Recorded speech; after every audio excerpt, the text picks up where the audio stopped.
All right, we'll go ahead and get started. Good morning, good afternoon, or good evening to all of you, depending on where you're joining us from. And welcome to today's webinar, Grow Your Own ECE Partnerships and Pathways. My name is Abby Copeman Petig, and I serve as the Research Director at the Center for the Study of Childcare Employment at the University of California, Berkeley, which is one of the core partners of the National Early Care and Education Workforce Center. Our mission at the National ECE Workforce Center is to support a diverse, qualified, and well-compensated early childhood education workforce. We believe that every child deserves access to high-quality learning experiences, and those, of course, begins with supporting the educators who make those experiences possible. Our center uniquely develops its content in community with the field, with each activity area that you can see here in this logo connected to the others.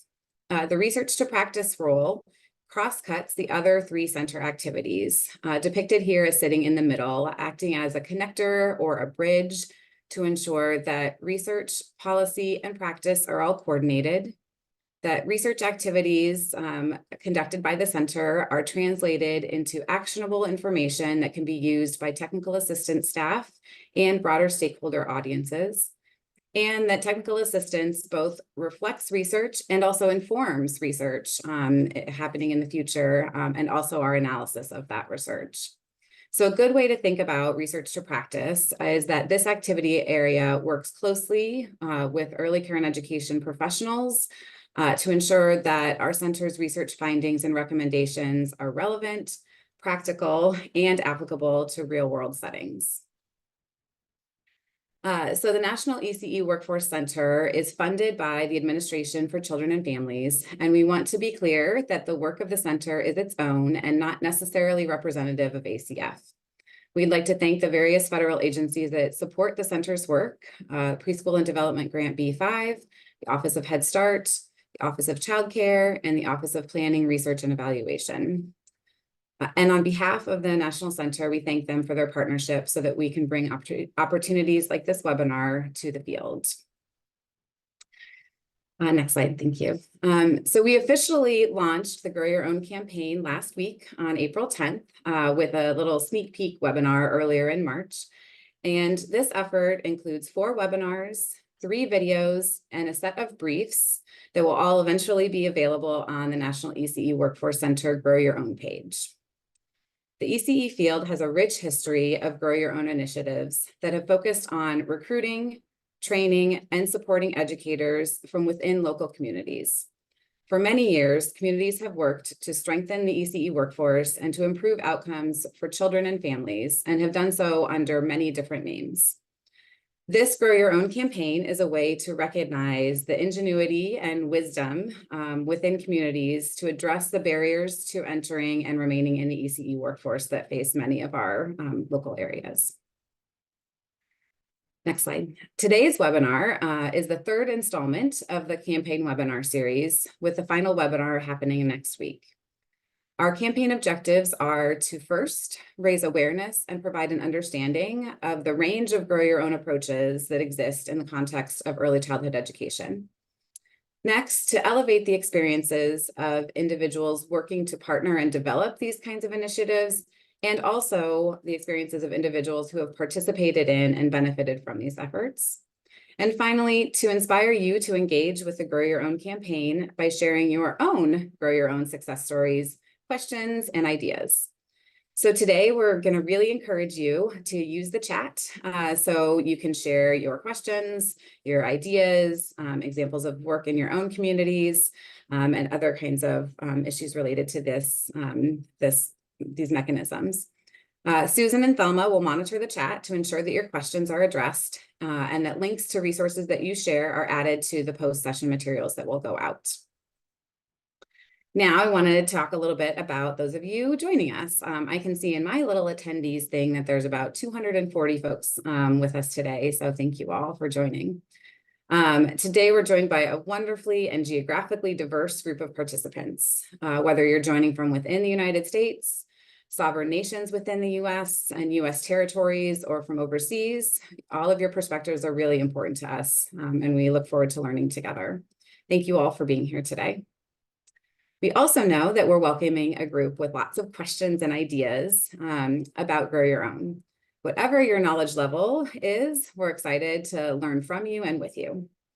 And if you're in that little orange 6% of individuals that have firsthand experience, either implementing a Grow Your Own program or participating in one, we'd really love it if you take a minute to tell us a little bit more about it in the chat. We also learned from the registration questionnaire that there are many roles represented today, from system leaders at various levels to childcare providers in various settings, funders, advocates, and higher education staff, technical assistance providers, and policymakers. If you're a part of the technical assistance group, please give a shout out in the chat. We encourage you to share resources that you think would be helpful for this audience. In the registration, we also asked what questions you have, and you all gave us a lot to think about.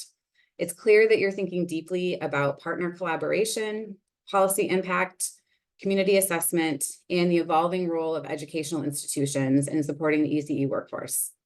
Today, we'll explore strategies to foster meaningful partnerships, discuss on-the-ground implications of local, state, and federal policy, and reimagine the kind of pathways we can create to better support individuals to enter and stay in the field. Okay, so I gave you fair warning a few minutes ago. We really want to hear from you today, and we have a little activity to get us started with that. So we are going to create a chat waterfall. So the way that that's going to work is for everybody on the call to answer the same question and submit it at the same time so that we create this powerful stream of ideas in the chat. So first, I'm going to provide you with a prompt, and you'll think of a brief answer to share in the chat. When you have your answer, your idea, you're going to type it into the chat, but please do not hit send or enter until I say go. Does that make sense? Folks, good with that? Okay. So, and I'll give you a little bit of time to think and to type. So when you think about Grow Your Own initiatives in ECE, what initially comes to mind? So think of an answer, try to keep it kind of brief because we want this to kind of all flow through quickly, and type it in the chat, but don't hit send until I say. I'm going to give you about 15 to 20 seconds to think of your response and put it in the chat.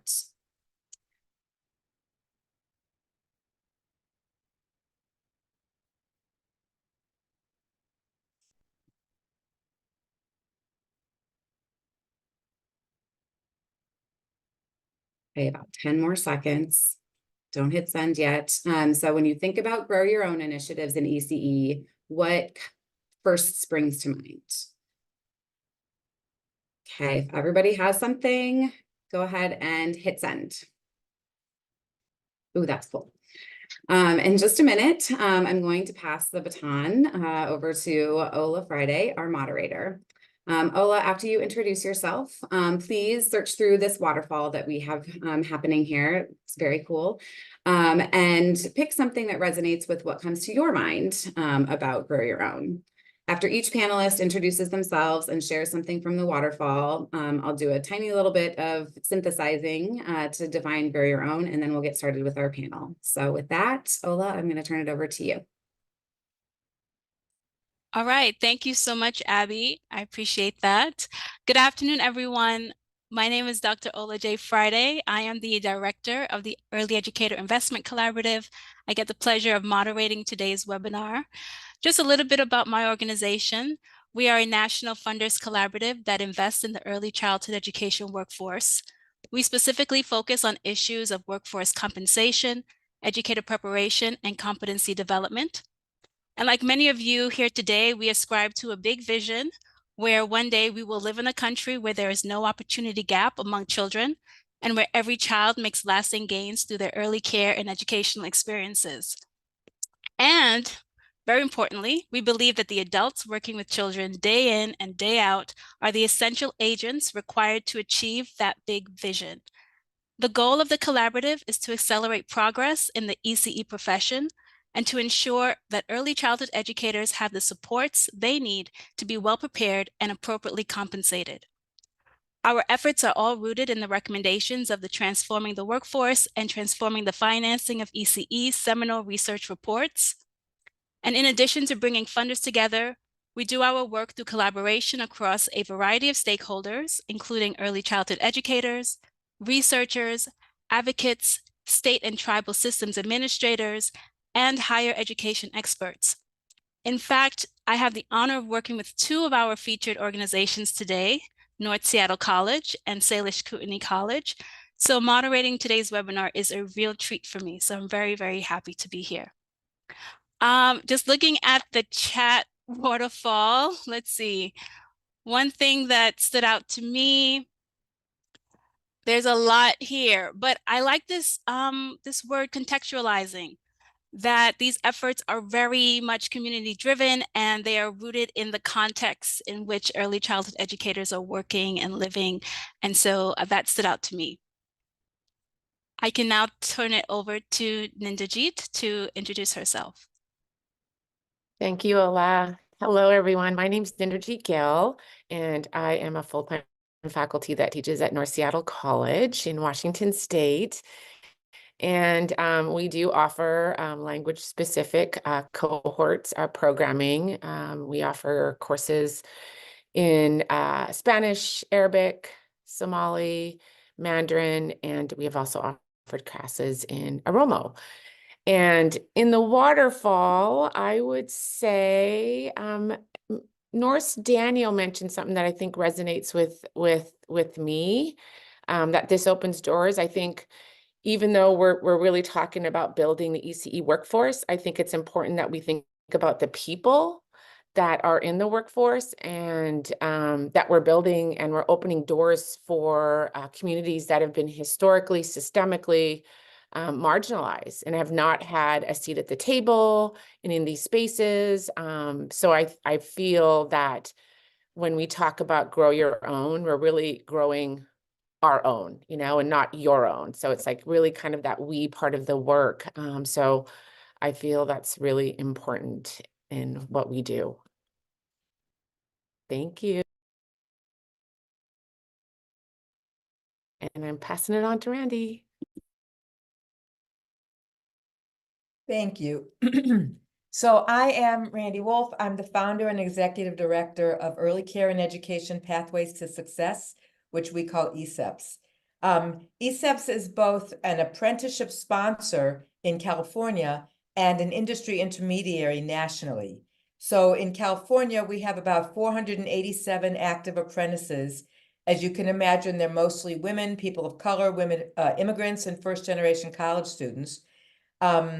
And they are in one of 5 registered apprenticeships, ranging from associate teacher to lead teacher, expanded learning, and home visiting.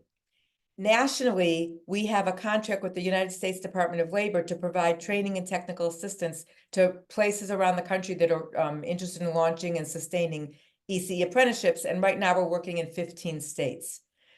So in terms of the waterfall and the notion of growing your own, I think of it in the world of apprenticeship outside of ECE, like when you're talking about advanced manufacturing or the construction trades or green energy.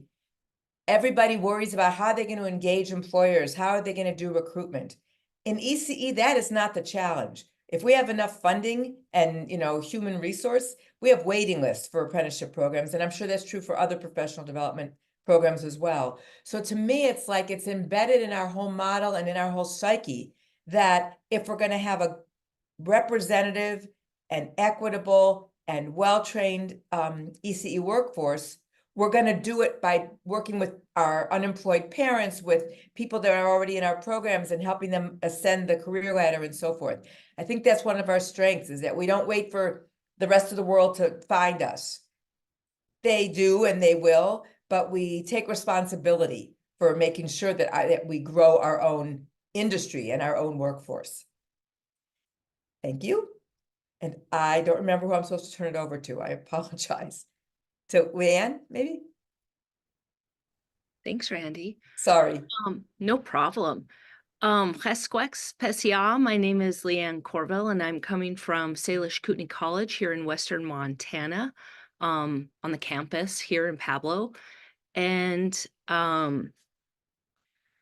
let's see, I am a faculty here on campus in the early childhood program, and we're doing quite a lot with our local tribal Head Start program and also partnering with other tribal Head Start programs across the state and into Washington to help support early childhood teachers get the training they need to continue in the workforce and continue developing that high quality services and supports for children and families. And so there were so many great comments in the chat.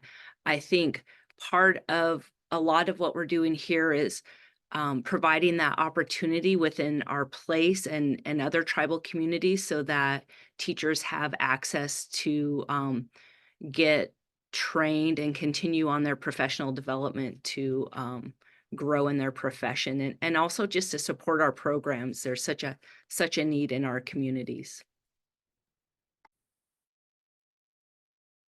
Great. Thank you all so much, everybody, both our panelists and speakers, and also those of you noting things in the chat. So we have some bullet points that we prepared ahead of time because we didn't want to wait till the last second. But I've also, like I said, been scanning the chat, and there's definitely some themes popping out here. So here's what we've sort of seen. Grow Your Own approaches really were created in response to both the challenges and barriers that the ECE workforce faces to entering the field, and also an acknowledgement of the talent and resources that exist within communities to help folks reach their career aspirations. So a Grow Your Own approach typically focuses on identifying and nurturing potential educators from within local communities, including those who have faced systemic barriers. We know that systemic barriers exist within higher education and in the ECE sector, and that these barriers disproportionately affect women and women of color. Grow Your Own initiatives can provide tailored supports to reduce some of these barriers, like mentorship, scholarships, and culturally responsive and inclusive training to help overcome barriers and facilitate access to fulfilling careers. Grow Your Own are community-centric and can be designed to reflect the diversity and the talent and the resources and the knowledge and the wisdom that exists within the communities being served by these ECE programs. The alignment with local demographics can help to ensure that early educators share cultural, linguistic, and community ties with the children and families that they're working with, fostering a more inclusive and understanding educational environment, which we know is good for young children. Grow Your Own programs can also be a part of a reimagined funding structure, providing a sustainable model for developing and retaining and expanding a strong ECE workforce within communities. By investing in local individuals who are likely to remain in their communities, Grow Your Own programs can contribute to a more stable and committed, as well as more skilled ECE workforce. And finally, by empowering individuals from within the community to pursue and stay in careers in ECE, Grow Your Own initiatives can serve as a catalyst for broader community engagement and high quality early education and care. I am incredibly excited for the panel discussion to learn from those wonderful folks that you've just heard from and hear about the ways in which Grow Your Own programs that they're involved with are promoting strong partnerships and pathways to support the workforce. Ola, thank you so much for moderating. I'm going to pass the mic back to you. All right, thank you so much, Abby. So we are excited to really dive into this topic today. I know that we all want to hear much more about each of the panelists, Grow Your Own strategies and the work in their context. So I'm going to start with Ninderjit to tell us a bit more about the Washington context. What were the challenges and opportunities that you all were seeing there that became the genesis and the spark for your Grow Your Own strategies? Ultimately, our our strategy, our impetus was a student mentor who just asked a question. Can we offer classes in Spanish? And there was a handful of us on the team that were like, can we? And that's where it just started. Like, I think it's just asking those questions. And I see a lot of those questions being asked in the chat. So I think a lot of us are starting from that place of asking, what can we do? Where do we go? And then finding the right people to be able to pull those pieces together. And so our team was able to connect with an instructor who was able to teach it in Spanish. And then it just continued from there. And we found folks from our communities who were able to start teaching, or, teaching in other languages. And I also think for us, as I said earlier too, for our team, at least at North Seattle, we really want to see the community centered and kind of co-creating with them. And I think, Ola, you mentioned this, it's contextualizing. We're not just teaching what we teach in English in these other languages. We really are contextualizing the content and making sure that folks are being able to, the heart part of the work, and they're able to take what they can and really like culturally and socially contextualize the content. And I also think one of the other pieces now for us as a team, and I'm only here representing like a lot of other folks, and so I think for us as a team, we wanted to address language justice. We really wanted to disrupt this whole concept of English only. And that's the only way you could take classes, or that's the only way you can learn about early childhood education. And I think we've really, really have addressed that, and we continue to center that in our work, along with centering the people, the communities, and their voices. Awesome. Thank you so much for sharing a bit more about what sparked the work that you all are doing. I want to get Randi here into the conversation as well. Randi, I know that you work in the California context, but also nationally. So tell us a bit more about the challenges and opportunities that you are seeing both in California and beyond that really sparked your Grow Your Own strategy work. Well, so for me, I had been a professor at a state university in Illinois for 10 years. So I was very immersed in sort of a traditional approach to ECE teacher development. You go to college, you get your BA, you do your student teaching, you go and get a job, both for the strengths and weaknesses of that approach. When I moved to California, I was working with a big project that involved 6 community colleges and 7 universities, and we were creating a pathway so that ECE workers would be able to get into ECE at the community college level and then move on and seamlessly and not get lost in the shuffle. When I had the opportunity to start thinking about apprenticeship, the thing that was so compelling to me was, unlike everything I had done before, in apprenticeship, employers are at the center. Employers drive the whole thing. There is no apprenticeship without employers. You can have BA programs or AA programs without an ECE community. It doesn't work, but I mean, you could theoretically. And so the opportunity to build ECE professional development pathways that bring together employers and that bring together job training and academic preparation as equal partners is, to me, changes everything and makes everything more real, more equitable, and holds us to a higher standard of what it means to really build an inclusive and equitable and representative workforce. Great, thank you. Thank you for a bit more of that context. Want to pass it to Leanne here to tell us a bit more about your somewhat unique context being at a tribal college. Please tell us more about what you all were seeing in terms of challenges and opportunities that was the spark for the ways in which you developed your Grow Your Own strategies. You bet. Thanks, Ola. I think, similar to many tribal communities, the challenge to provide opportunity we work a lot with our local tribal Head Start programs and supporting those programs to train their teachers and have access to that kind of training. But also in the field, we really, of course, nationally, but here locally, we were really struggling to retain teachers and also recruit teachers that had the high quality qualifications. So that was something that we've been working on. This opportunity really allowed us also a focus at SKC is we kind of have some core beliefs on sustaining and revitalizing our instruction in culture and language. And so that's for here on the Flathead Reservation, that's the Salish, the Kalispel, and the Sanka.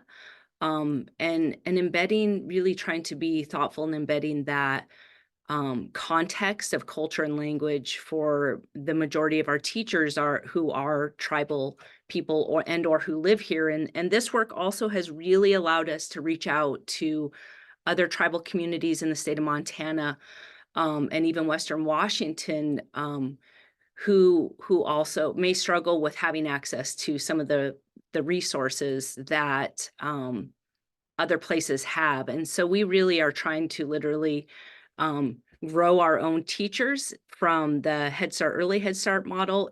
In addition to, we've been able to establish a master's program that really has, that's sort of really looks at culture and language and embedding that integration into the work we do. So we're trying to, because part of one the challenges is that we don't have representation at that higher level. And so we're looking from certificate to master's so that we have people at all levels with that training and support. Great, thank you. Thank you all for sharing a bit more about your local context and the work that you do. You all spoke a bit to this idea that it takes many others, many to put this together.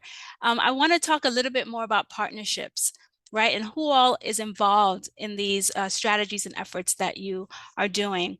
Randi, I want to start with you because you were very clear that employers are central to the apprenticeship model. So please tell us little bit more about the role of those employers and other actors in the apprenticeship model. Yes. Yeah. So every apprenticeship is sort of run by what they call, some people call it a committee, we call it a partnership. And the required partners are employers, and then what they call they meaning the Department of Labor, the training provider. Because in some industries, it's not a college, it's just, it's a non-credit bearing kind of training of some sort.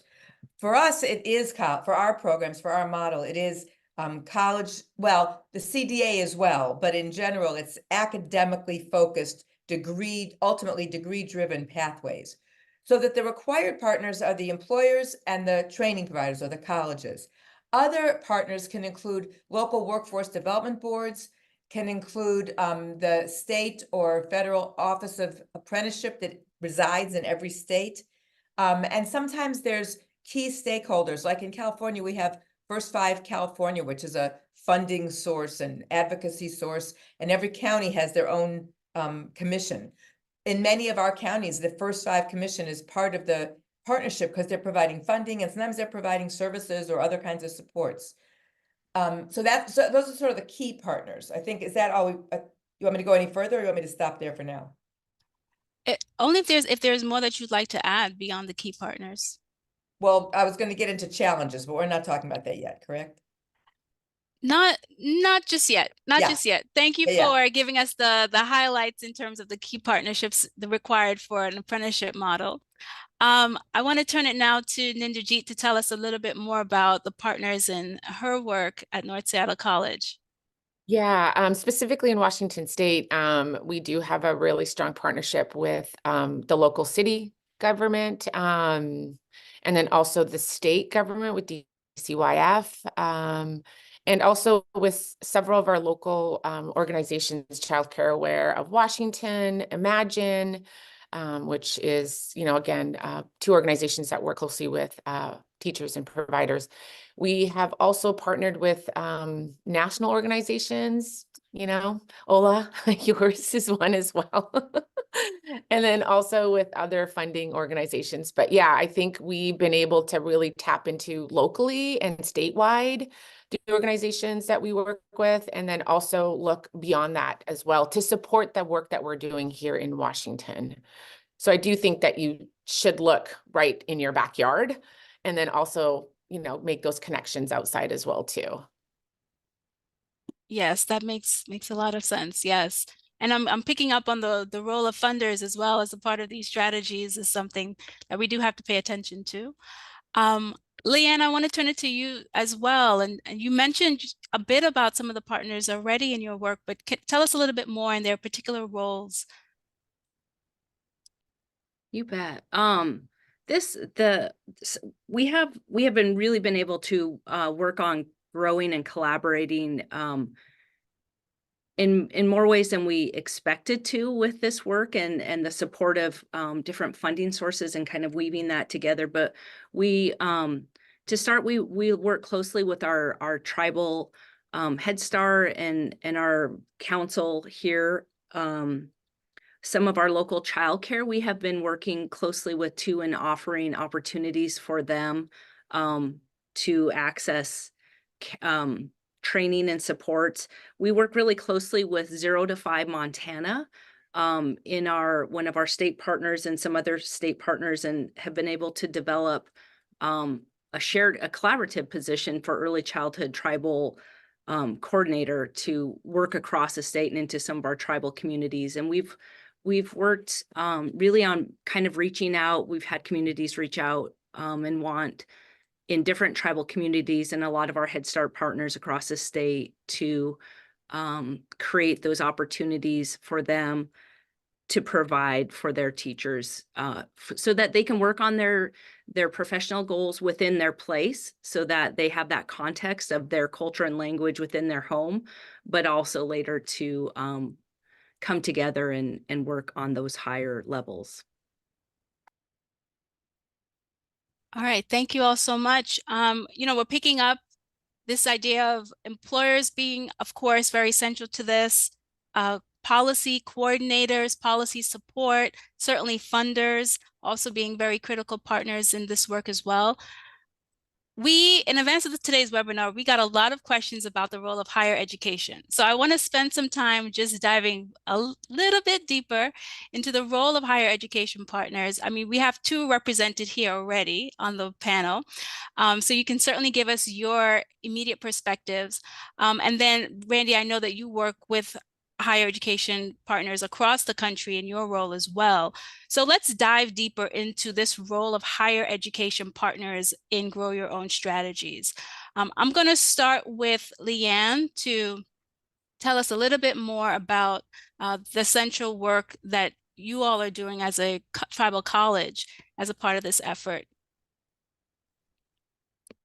Sure. So as a tribal college, we've been able to, like I said, expand our offerings from certificate to masters and reach out into further communities. The really exciting part of this funding and the project is that we're just working, growing different partnerships with local Young Child Wellness Council, continuing that. And connecting with people at the state level, but also across higher ed, and just trying to share information and resource for all of our students that sometimes we share it across the state. And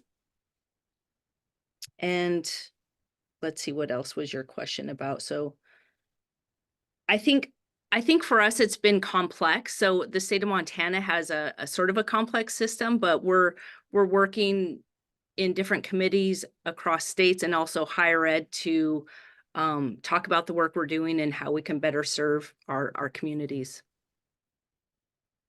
Yes, absolutely.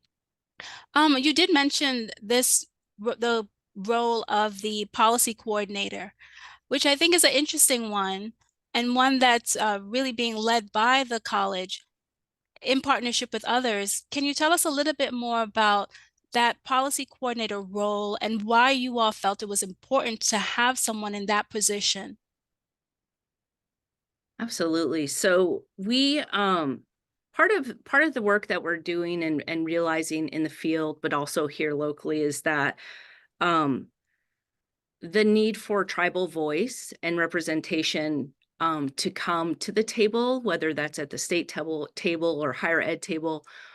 Each community has its own unique challenges and strengths, but and language and culture bases. And so Montana is a really big state, and we have 7 reservations that span quite a large area, and some of those areas are remote and don't have, have various access to um, different supports and such. And so we really felt like in the field, there is a real need to bring not only the voice of families and providers, early childhood providers, to advocate for them, but also to bring the tribal voice and perspective to the table in a real way. And so that was really kind of the impetus for us to do that. And we've been really fortunate in collaborating with 0 to 5 and developing that work.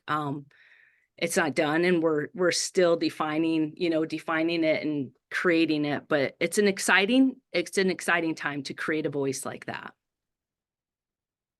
Absolutely. Yeah. Thank you so much for sharing a bit more about that role. It's a unique one. Very interesting to hear.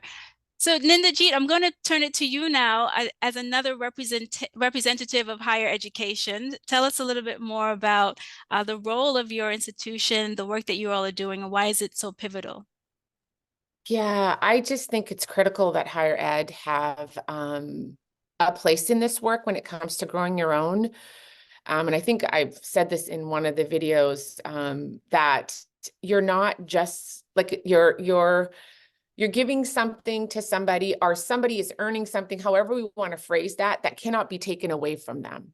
And it's something that they get to hold on. And that's why I think the piece of, the education piece is so important, and it's critical to this work. One of the things that I also think that higher ed, something that we've done as a team, is one of our team members, Dr. Dolan, worked with one of our full-time faculty, who's now a full-time tenured faculty, Lydia Sangerman, who's teaching, fully in Spanish in our program. They started a statewide group because it shouldn't just be at one college. Language immersion classes should be offered in as many colleges as possible in Washington State and in other states as well too. And I think kind of what you were getting at, Leanne, too, it's like, it shouldn't just be an isolated piece. So I feel like one of the things that we've done is I'm not sure if this is the right way of saying it, but we've really, walked the walk and talked the talk. We are hiring another full-time tenured faculty that's going to be teaching fully in Spanish as well too. We're trying to create pathways not only for the BAS in Spanish, but also the associate's degree in Arabic, as well as the BAS degree in Arabic. I also believe that one of the things that we have done is at least our team has done this really well, where we are doing the work in the background. We're giving the resources to the community to create what they need and how they need it. And so we're just walking the applications, we're creating the policies, the changes, we're creating the positions at the college based on what their needs are. So we're navigating that complex system, but providing the communities with the resources to do that. And also showing them how to do that as well, like, not just inviting them in, but actually being, hey, these are some of the things, this is how we do it, and these are the challenges that we're up against, but we're going to do that hard work, or that background work, that systems level work that I feel that with our power and privilege in our positions, that's what we should be doing, and then giving it back to the communities to be able to create what they need. And that's how we've operated in our program, where we've done the work in the background and just provided more of that system level support. Yes, absolutely. So thank you for sharing that about opportunities from the position of higher education. I want you to talk a little bit, though, about some of the challenges, because I think we all understand that institutions of higher education can be very entrenched organizations and hard to move and change. So tell us a little bit how you've been able to navigate that at North Seattle College. There's a team. I keep saying that. I would say, like, here's a real good story. And when we first started our first Spanish immersion cohort, we would be walking the applications, and even with our Somali, we'd be walking the applications to the registration office. We would be, we'd go to the, the community, our points of contacts in the community. And I think one is on this call, Amor, and others would have the applicants fill out the application. They would send it to us and we'd walk it over to the registration office. We would walk it over to the registration office. And, once we moved to online, some of the things that we would do is we would, we'd set up computer labs, because technology, we would name some of the points of access, in where we couldn't access, where our, our potential students couldn't access technology. So we'd like, hey, invite them onto campus and they'd go into the computer lab. So some of the challenges we've had is, yes, funding has been one, and being mindful around where the funding's coming from, but we've worked closely with our workforce department. And I'm going to be very specific. We worked really closely with our registration office as well, too. We have gone all the way up to the president and also our foundation to be able to support us in some of this work. I think some of the challenges just comes. Here's another really good story too, where a lot of our students in our Spanish immersion cohorts were flagged as their citizenship, their residency, it got flagged. So we really had to push back a little bit on that, being a sanctuary school as well too. How do we protect our students so that they're not afraid if they might be undocumented or not? But that was another thing that we really had to push back on. So there's little things that have come up, but we have seen them as we've just flipped the script. Oh, it's a problem. We'll figure it out. Let's, and so not really stay stuck. That's, really, I feel like in our program, at least, there's just so many of us that we think about it and we are solutionaries, as somebody said. And I don't want to say that's not what I coined, but I'll find out who coined that. But we really do focus on the solution and not on the problem. So I know that didn't really answer your question, Ola, but no. I think you did. I think what comes through is the tenacity of you and your partners at the institution, that you're meeting these challenges and barriers, but you're pushing against them every step of the way. And so, we see that loud and clear. So thank you for that. Randi, I'd like to turn it to you now. You mentioned this role of training organizations and training partners as a part of the apprenticeship model, not necessarily institutions of higher ed. So I know you have a wide sort of perspective on this, but tell us a bit about partnering with higher education institutions specifically as you're supporting apprenticeship programs developing their models. Right. Just for clarification, I was saying other industries use other kinds of training providers. In ECE, it's all about colleges, universities, and the CDA in general. Also, I just want to say really quickly that Liz Scully in the chat raises a critical question about how all this impacts family child care providers. It's a really important question. I have a lot to say about that. If we have time in Q&A, let's flag Absolutely. that. Thank you. Okay, but as to your question. So first, let me just, in terms of setting the stage, we work with 13 community colleges in California and 2 universities. And then through the 15 states that we're working with around the country, it's probably another 15 to 20 community colleges. So it's quite a large sample size. And what I would say, the first thing I would say is, and it would be interesting to know if Ninderjit and Leanne, if this resonates with you. One of the big keys to success in partnering with a community college or even with a university, but for sure at a community college, is finding the right person. If you have the right faculty member or the right department chair or the right dean or the right VP of instruction or even the right president, you can make amazing things happen. And all of a sudden doors open, and all of a sudden conversations are happening, and people are other less visionary partners are being forced by their leadership to come around. That's the key. But of course, that's a really elusive way to, I love what Ninderjit said about like problems. Well, you solve them. That's kind of our approach too. We think, say our middle name is challenge the status quo. Because if the status quo is working, none of us would be even having these conversations. So we know the status quo is not working.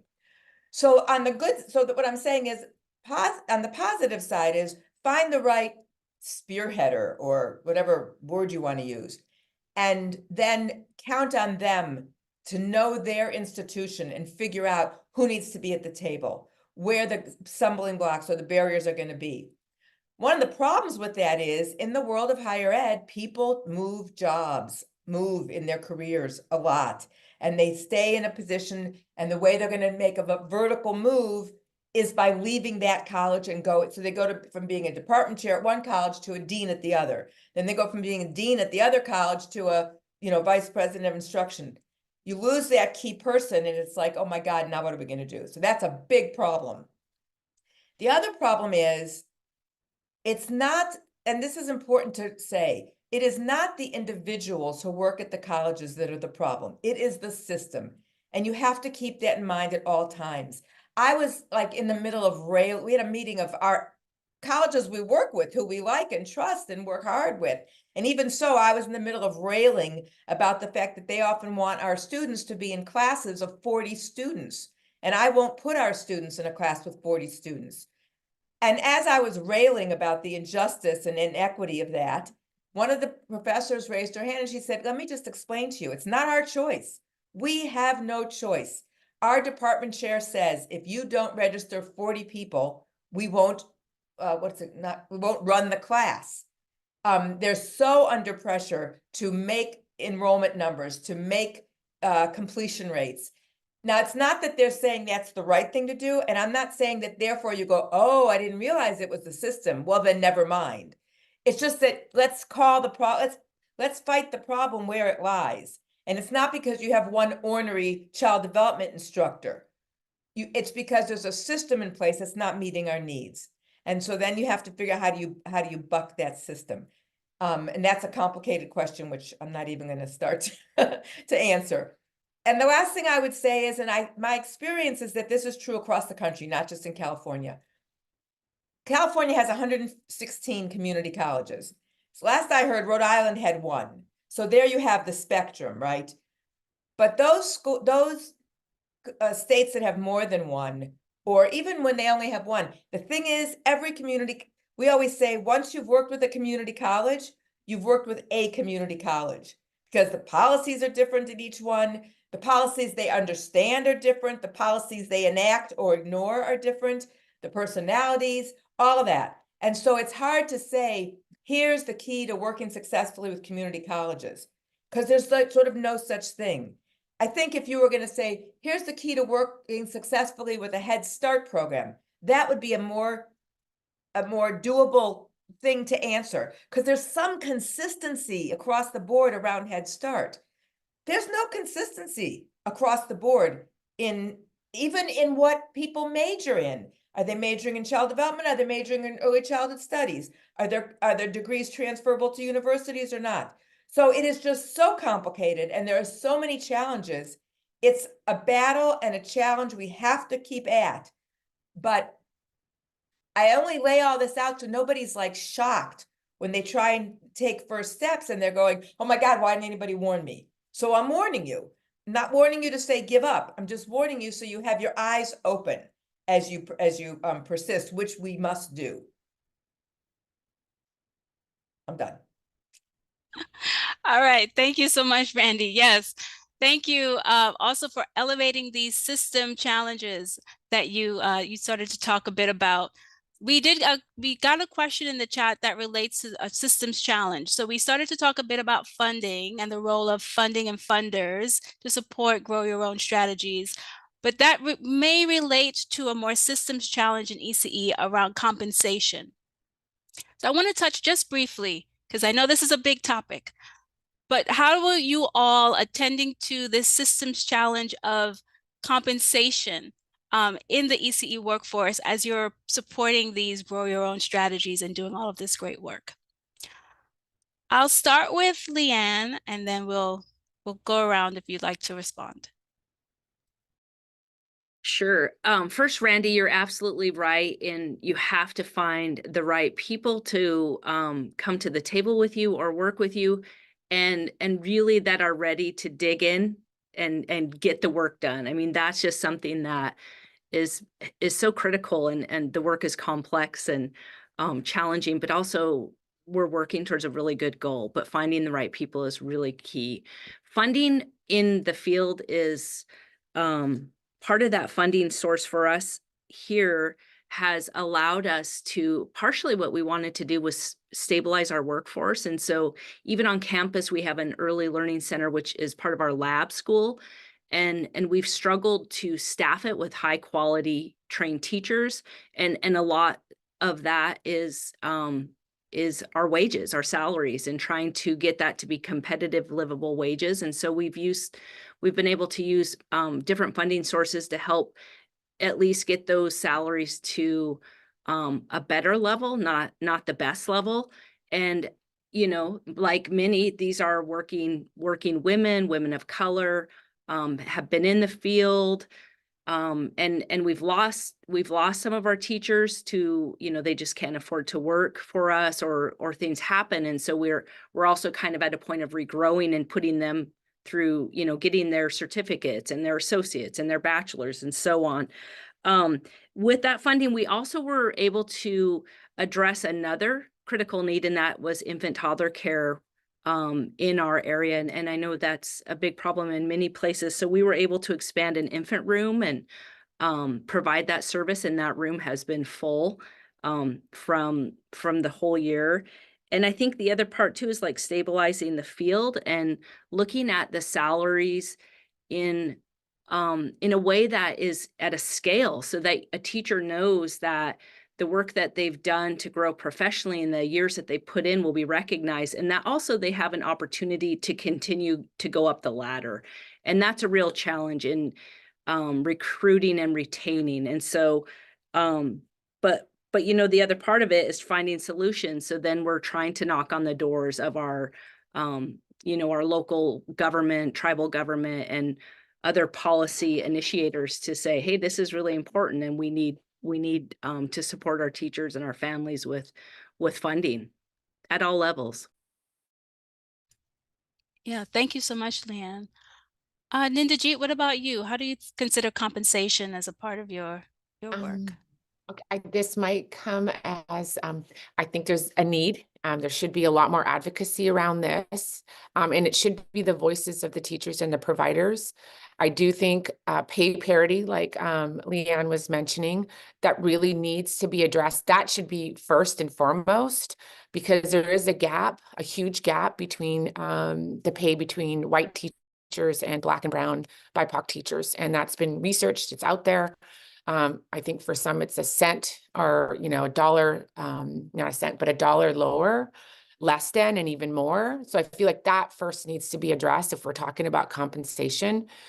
The other piece that comes up, I'm going to say this, and maybe I'm not in the right rooms, but when I have been in certain spaces, I'm not hearing the compensation concern from the communities that we're serving. They are really, really, they're more invested in supporting the children and the families. What can I learn more? What can I do more to support the children and families? So I think for the communities and the folks that we work with, we haven't gotten to that advocacy piece around compensation yet. I think it just hasn't come up in the same spaces for us in the same way. And oftentimes I do see a lot of our English speaking, our monolingual English speaking teachers, providers, leaders that are talking about compensation, but not pay parity. So I know this might come controversial right now, but it's not something that's really, it hasn't come up as much in the spaces that I've been. And when I have been in spaces, it's usually folks that are part of the majority culture and are bringing it up, but no change has really happened. And I feel like it's impacting teachers of color more so than others. And so how do we bring ourselves into this work? How do we bring the community? How do we bring folks into those spaces and at that table? I just don't see that happening as much. I don't know if that was a clear answer or not, but that's just what I've experienced. No, I think it was clear. And, thank you for sharing that perspective. This is it's not a monolith issue. And it's appearing and showing up differently in different contexts and for different populations of folks. And I think you're speaking very clearly to that. Thank you. Randi, I want to turn it to you. Compensation is really key to apprenticeship models. Tell us a bit about how you support folks in addressing that and getting the funding to fund the apprentices. So I want to say several things about this because I think this is the critical issue, and that even if it doesn't face a particular community or a particular segment in a community, it is the issue nationally that's holding us back. And I say that not only because we can't rebuild our workforce on the wages that we're paying. And when people can make more money working at Target and get paid, or working at Starbucks and get paid to go to college, we can't compete with that. And it's ridiculous. The whole situation's ridiculous. That's number one. And number two, the fact that our funding is so messed up as a system is also what keeps, like, the Department of Labor from taking us seriously as a sector, because they don't want to encourage people into poor paying jobs. That's part of what I do, fighting with the Department of Labor for them to understand it's more complicated than that, and that they need to help us, not just close the door. That's a whole nother webinar. So what I want to say is two things. One, I say this all the time in ECE and outside of ECE. We don't have a wage issue, we have a funding issue. And it's the funding issue that creates the wage issue. And so to me, the two policy issues we have to tackle. One is you're talking about parity within our ECE world, but the other parity issue is establishing compensation parity with K-12, so that if you have equal qualifications and experience as an ECE professional, you are being paid like a second grade teacher. You are getting the benefits, the retirement, the pension, all of that. That's number one. Number two, our system has to be publicly funded, just like K-12, community colleges, and state universities. Until we do that, the rest of this is just fighting over meager resources. So the second part of the answer in terms of what you're saying is, on the one hand, within an apprenticeship, you have to get raises. You can't have a registered apprenticeship. It's written into your standards. You have to make more money at the end of your apprenticeship than you made when you came into it. So that's promising, because you can't ignore the issue. But at the end of the day, everybody wants to know, well, how do we fund it? How do we fund it? And there's not an answer for that. If you happen to be in a state that has some kind of a thing set aside, or you live in New Mexico where they're doing amazing things around putting the right to ECE into the state constitution and making sure salaries are significant, well, then you're lucky and good for you. But we are not going to solve the problem state by state or community by community. And there is no money. Everyone comes to me saying, well, the DOL is funding this. That is sort of like, yes, but. And the but is the bigger part of the answer, because it's not the way people think. There's no pot of gold sitting there ready for the taking. So the last thing I want to say about this, and it's funny when Ninderjit said she's not sure she's in the right room. I'm sure I'm in the right room for what I'm about to say, but I'm not sure I won't get kicked out of the room. But I am going to say this, and it's nothing I haven't said to the people at the National ECE Workforce Center, so it's not going to come as a surprise. We are here, 252 of us, pulled together by the National ECE Workforce Center. When we went about this 5-year project, to me, the key was going to be, we're going to come together nationally, and we are going to move the dial on compensation and funding. Because if we don't do that, the rest of it, we're just spinning our wheels. And this generation will go through the work, and then they'll pass it on to the next generation. And we're still going to be fighting the same battles we've been fighting for 60 years or more.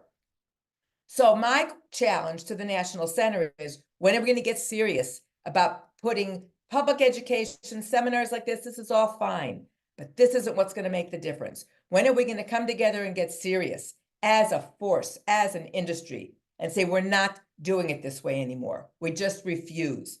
You know, we've seen it with nursing. We've even seen it with, people who work at Target or people who work in fast food.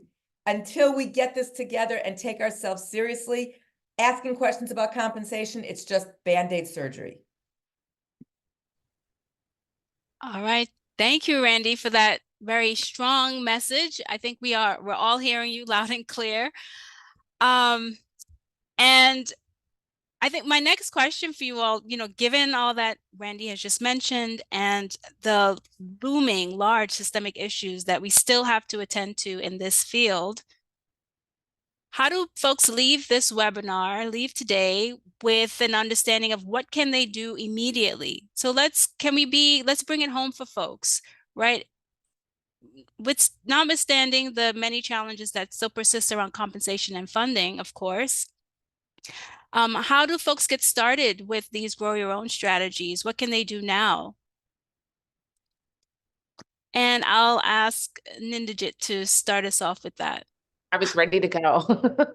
Okay. Oftentimes I hear, at least in the circles that I've been in, is, we sent out an email. We, invited people to come in. So I think what we have to do is to go to the community, knock on somebody's door, find a student in your class that already is part of, that it might be multilingual, and ask them, but don't single them out. But like, you can't wait for people to come to you. And you have to have a real heart in this work. You have to be fully invested into it. Because I know someone in the chat, and I think Katie might have said this, you have to have champions, but the champions have to be just as invested as a community. You have to really have a story that keeps you in this work, because I think we forget about that. I don't speak another language fluently. I can't teach another language, in another language except for English. So I'm using my power and privilege, and I'm centering my mom, who does not speak English at all. And I've said this several times in several spaces. She could have a college education. She could be running her own business, which would be a childcare, right? So for me, and I think for a lot of our team, I think a lot, like Amor's on this call, Miss Daniel's on this call, and some other folks, on our team really feel the work. And so we're going out and we're doing the work. We can't sit back and wait for it to come to us. I just think that's really, you gotta get out the door. And I Yes. do, Oh, yeah. go ahead. And I do think you have people that's already part of your program, especially if you're in higher ed or if you're in a community organization. There's people already that are part of your staff, are part of your, that are already working with you, your colleagues, or your students that would be honored to be a part of this work and that could lead this work. And I think someone else in the chat mentioned that we need more multilingual, culturally diverse leaders. We do. But how are we going to make that happen when we only see the same people? So I feel like we have to take that responsibility and use our power and privilege to elevate the voices of folks who are not in these spaces. We have to do the work. We can't ask the questions anymore. We know what to do. Thank you. Yeah, no, thanks for sharing that. I think you really emphasize this idea of relationships, also tapping into your local context, local community, starting from where you are. So we appreciate that insight. What about you, Leanne? How do you think about others getting started and starting doing some of the work that you all are doing at Salish Kootenai College? How do they get going? I think, there's so much that resonated with what was just said. But you have to start with your community and the people around you, and find those champions, and also learn about your system and get the voices of the children, the families, the students, your community, and what are those needs. I mean, that's an essential part of that place-based approach. And really, Randy, when you were talking too, I'm like, we have to empower, and you spoke to it too, I think, is that we just have to empower our children, our families, that first of all, like, they do deserve high quality care. They do deserve access to highly trained teachers, and that their voice matters. So I think that's one part of it. And then the other part is, then as we're training those teachers, or we're bringing in those community people, that's the other part too, is like your voice as a student, you are valued here. You have something to share, and you can make a difference in your community, right? And so that's that root level work. And there is power in coming together as a shared voice. Absolutely. The platforms, it's great to have just kind of conversations, but we also have to come to a shared vision or action to make that happen, to really start knocking on those doors, that they hear us and that they'll open the door. So I think that's a really important part of that collaborative and empowerment of all the people in sharing that. And I think Crystal, the shared vision and action, right? So when we're behind something that we feel strongly about, there's just so much more power to that. I think that's really an important part of this work. Absolutely. There's so much power in community. It just has to be leverage harnessed, right? I'm hearing that. What about you, Randy? Let's say I'm in a context, maybe I'm in the middle state where we don't have a ton of funding, but there's some opportunities. How does someone get a registered apprenticeship program going for ECE? So on this one, I have a very concrete and maybe even hopeful response. So within the world of the U.S. Department of Labor, which is where the registered apprenticeship sits, they actually are investing a lot of money in what they call industry intermediaries. And the goal of those organizations is to literally help people around the country to start apprenticeships in whatever sector they work in. So we are one of 2 national industry intermediaries for early care and education. And that means we have a 5-year contract that lets anybody who reaches out to us and says, we want to start an apprenticeship, but we don't even know where to start. Or maybe they say, we already have started it, but we're really getting confused. Or maybe they say, well, we have one group, they have 50 active apprentices, but they said, we haven't figured out how to focus on equity. We want your help with that. So it's any number of things they need help with. They can literally email us. I'll put our email in the chat, and I'll put our, our website in the chat as well. And we can work with them, and it doesn't cost you anything. That's what the DOL do. The DOL is paying for our staff time. So that's one thing. Now, we can't work with you, every 3 days, and, we're not doing intensive care. We're doing healthy families kind of, in terms of dosage, right? But we also have invented various training modalities, to use a unnecessarily fancy word, but we've invented something we call our boot camps, which are 2-day trainings that we offer different places around the country. And in the course of the 2-day training, people learn a lot, enough that they can go back to their community, pull in other partners, and start really figuring it out, and then continue working with us. We encourage people to come in partnership or with others, so they're not just, they're learning together and they can take it back to the community together. That's one of the things we do. We do every other month or so, we do a deep dive webinar on sort of critical issues, like this issue of how do you engage FCCs in the world of apprenticeship, or what is the role of employers in apprenticeship, things that are sort of just open for anyone in the country to come and listen. And we have our national conference on ECE apprenticeship, which happens every May. So it's coming up May 6th in Sacramento, California, where we're on track to have about 250 people from 30 states.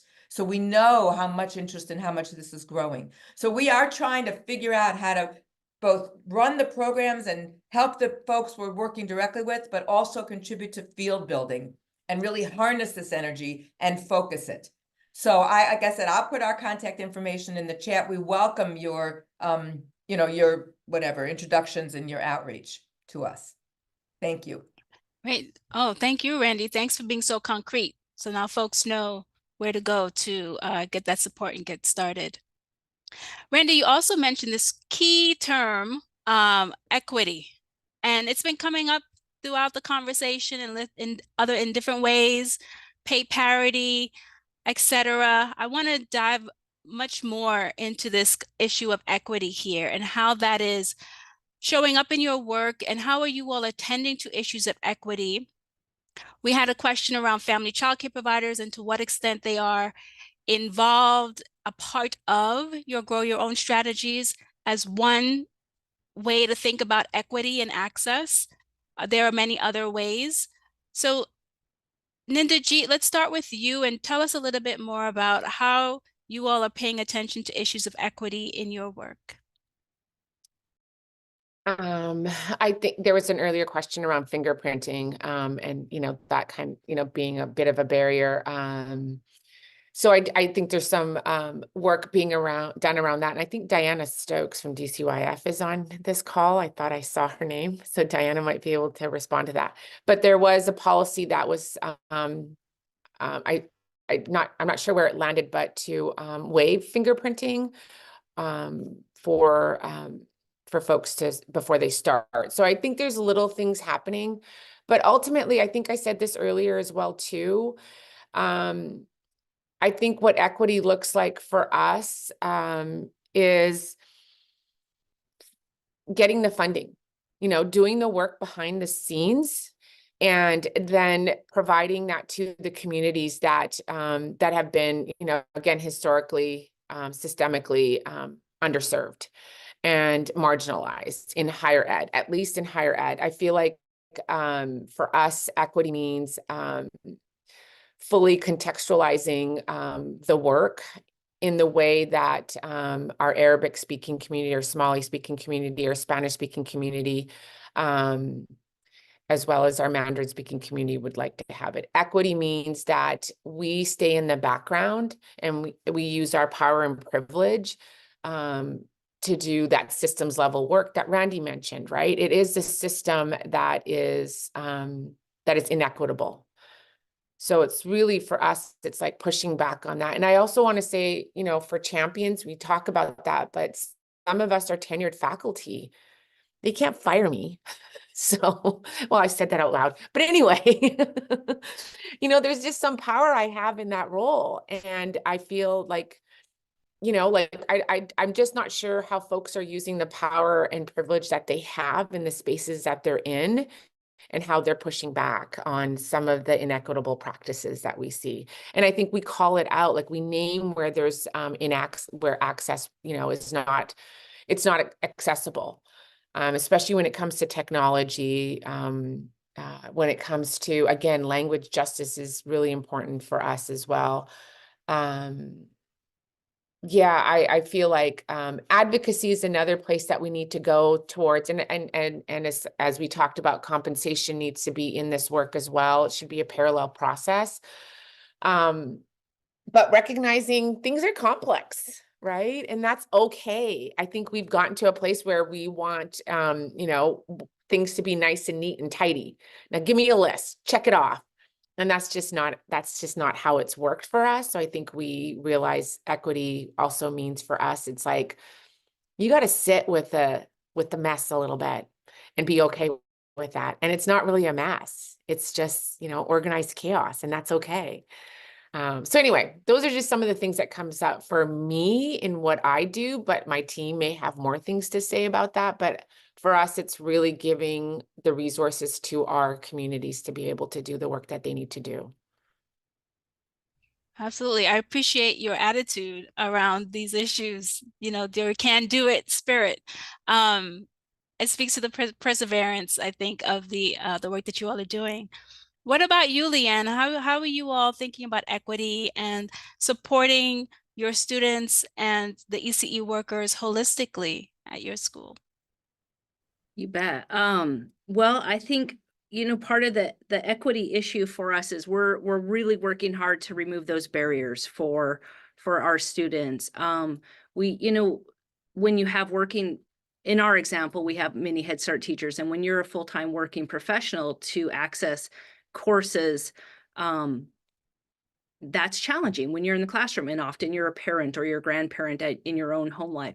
And so that we've been, we've really shifted the way that we offer courses. We offer evening now.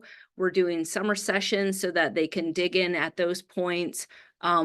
different formats of hybrids, online, asynchronous, and synchronous, to help give them the access to that time frame, but also helping, because we're rural, we have quite a large reservation, and our other communities, tribal communities in Montana, are also very rural, and so we help with the cost of gas. So we give them gas cards, because you might be traveling 60 miles to come to campus, or, you know, those kinds of things. We've helped with tuition and books, and removing some of those real logistical funding barriers for them in that way. One of the ways that we're really looking at that is that we, at SKC, we really embed our culture and our language into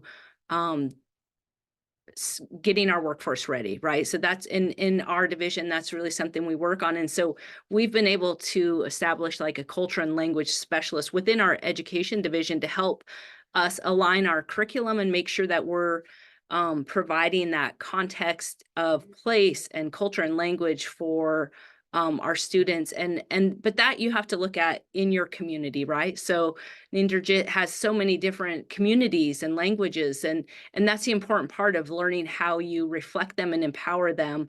That sense of identity and self as a student, and being seen and heard is the other part of that. And with that comes power, you know, like that growth of that person to have a voice and say, oh wait, I can speak out, I will speak out. And just continued funding, right? So not everybody has great grant writers. Some of us are blessed, or, you know, have really great opportunity we have funders or grant writers that can do that, but that's not true for every place. And so that's another issue of equity, is like continuing to give training of higher ed for us to grow in our profession and be able to become our own writers and get our voices out. Yes, absolutely. Thanks for including that different perspective for sure at the end. Turning it over to you, Randi. I had the pleasure of being in a session with you last week in North Carolina at the ECE Workforce Conference. So you did a whole session on equity and apprenticeship programs. So give us some highlights about how you think about this important issue in your work.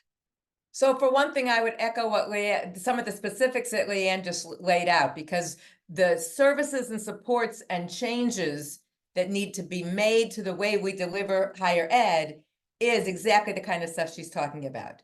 So I don't have to repeat all that. But here's what I would say in terms of ECEPs and our model around apprenticeship, and where we center not only equity, but access, because the two kind of go hand in hand. The first is we choose very carefully what communities we work in. And we basically don't work in communities that don't need these programs. And I don't mean that in some deficit model. I mean, if there are folks who know how to navigate a college system, they don't need us to help them. And God bless them, and go in, you know, and thrive. But we go into communities where people are first generation college students, recent immigrants, non-native English speakers, 45 or 50 years old and never been to college, and on and on and on, who have all the barriers of non-traditional students and non-traditional workers. And then we design programs that meet those students, those people's needs. And so, for instance, just going back to the community college, this is where we insist that, particularly at the beginning of an apprenticeship, that folks participate as a cohort. We're just about to publish a paper on one of our staff members did her master's thesis on the impact of cohort learning, and it is a game changer. I won't go into the whole thing, but if you go on our website within probably a week or two, you'll see the link to the article. So we say to the community college, we're not putting our folks in the classes that you already have set up next semester for early childhood students that happen to meet on Tuesday and Thursday from 2 to 3:30. Our folks are all working full-time, and we want them in a cohorted class. Sometimes that means we have to pay for the class. Sometimes that means they have to find other funding sources. And then we go a step further and say, not only do we want them in a cohort, we want the cohort to be between 20 and 30, ideally 20 to 25, because you can't take non-traditional students, put them in a group of 40 students, and expect them to excel without getting the individualized help that they need and deserve. We put embedded tutors in the classes so that everybody gets access to tutoring from a tutor who's been in that class every week and sees exactly what's been taught and what's been assigned and so forth. We offer bilingual tutoring. We offer bilingual program staff. What else? And then the kind of things that Leanne was saying, we make our apprenticeships, the apprentices don't pay 1 cent. We're giving them access. They're going to be employed from day one because it's an apprenticeship. So they're going to get paid from day one. But then we pay tuition, we pay fees, we pay books, we give everyone a laptop, and on and on and on. So the short answer is, we think of it as you have to walk the walk. Everyone around the country thinks they know how to talk the talk. That's fine. I want to see what that means in action. And so we have this whole, and you know, because you saw the presentation, Ola, we take it very seriously. And that's what I mean when I say we are fighting the status quo at every turn. But that's what it takes, because if we didn't need to be doing that, the status quo would be working fine for everybody. And we know who it's working for, and we know who it's not working for. Thank you so much, you all. We're leaving with walk the walk, talk the talk, fight the status quo every step of the way, be persistent. These are the themes that are just resonating with me today as a result of this amazing conversation. I wish we could keep going on and on and on. We're learning so much from all of you and the great work that you are doing. But we are at the end of our discussion. But please, folks, keep the conversation going on social media. We're under the hashtag Grow Your Own ECE. So if you have more comments, more questions, please put them there under the hashtag. This is a great campaign, and so we really want to keep it going. I am now going to turn it over back to Abby to close us out, but thank you again to our great panelists. Thank you so much, Ola and Ninderjit and Randi and Leanne for sharing. Please, everybody, give them some love in the chat. It's been so great to have them with us today, sharing their experiences and their expertise. We do hope that you guys help us keep this conversation growing. As Ola mentioned, we have the hashtag. If we can go back a slide, actually, we really also invite you to join us next week and go ahead and get registered for our final webinar around supporting and nurturing talent. There are going to be some great presentations and some great discussion in that webinar as well. Please dig in and read and share the information that's already on the National Center website around Grow Your Own, and more information will be to come. We have so far released 2 videos featuring our wonderful staff and personnel from YMCA of East Bay and Navajo Technical University that are really powerful. So we encourage you to watch those and to look for next week's video featuring Ninderjit and North Seattle College. Next slide, please. And again, just want to encourage you to actively use this hashtag on social media, whatever platform you are active on, and ask questions, share your own insights, give examples of ways that you see Grow Your Own working in your community. And we are at the National Center going to be creating a compilation of these hashtag posts to feature them in the campaign newsletter going out next month. So you may even see your posts featured in that and in next week's webinar. So thank you all again for joining us. Please enjoy the rest of your day or evening. And if you haven't already, go ahead and sign up to receive our newsletter to make sure that you stay linked in to everything we're doing over at the National Center. Thanks, everybody.